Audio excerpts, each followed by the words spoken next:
Today's the last period of Greek history, the Hellenistic era. So we have archaic Greece, and then classical Greece, and Hellenistic Greece is the last one. And Hellenistic is pretty much all about Alexander the Great.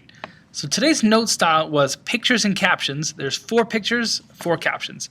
First one is that Alexander the Great became king. He became king when he was about 20 years of age because his father, King Philip, was assassinated by one of his bodyguards.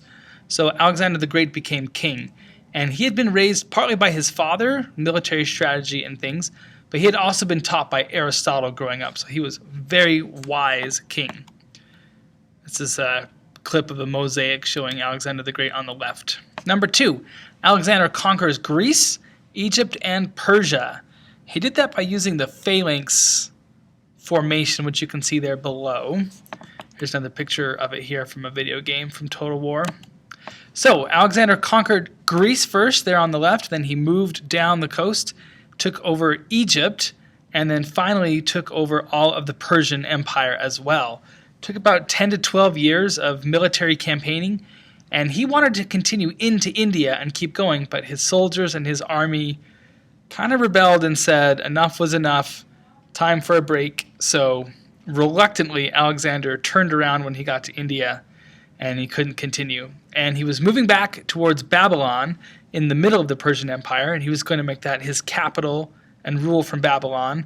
But he got sick. He got a fever, and he died, leaving no heir. We're not sure exactly what sickness it was. Some people think malaria. Some people think another sickness. Other people think it could have been sickness as a result of poisoning. We're not sure. Nobody knows. So he died, leaving behind no heir, and his generals asked him, Alexander, who is going to be the next king? Who does the kingdom go to? And he said, it goes to the strongest. So number 3, he dies, leaving no heir. Number 4, the last one, Greek culture spreads across the ancient world.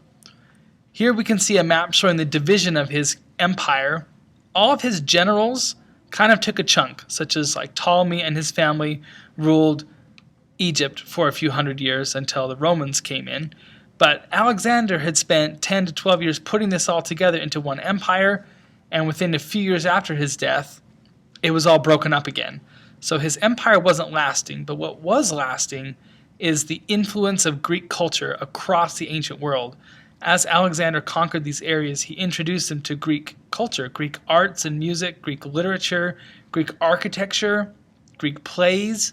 So Greek culture spread throughout the ancient world and is very influential in the world today because of this diffusion or spread of ideas under Alexander the Great.